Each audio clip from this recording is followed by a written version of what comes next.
తెలంగాణలో మున్సిపల్ ఎన్నికలు ముగిశాయి. రాష్ట్రంలో 116 మున్సిపాలిటీలు, 7 కార్పొరేషన్లలో చెదురుముదురు ఘటనలు మినహా పోలింగ్ ప్రశాంతంగానే జరిగింది.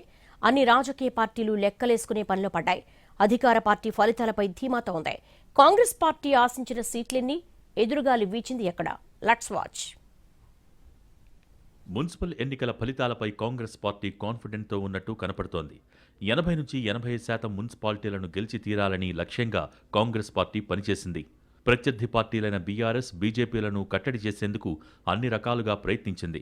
మొదట్నుంచి ఇన్ఛార్జి మంత్రులతో ఎన్నికల్ని గెలవాలని చూస్తున్న Congress minute to minute polling పర్సంటేజ్తో పాటు స్థానిక పరిస్థితులపై అంచనాలు వేసింది.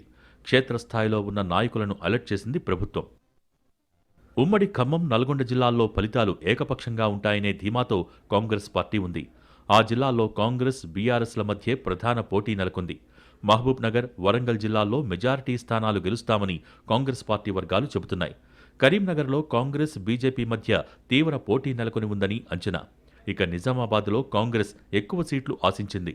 అందుకనుగుణంగా ఆఖరి నిమిషం వరకు అన్ని రకాల ప్రయత్నాలు చేసింది. అయితే కాంగ్రెస్, బీజేపీ మధ్య టఫ్ ఫైట్ నడిచిందని అంచనా వేసుకుంటోంది అధికార పార్టీ.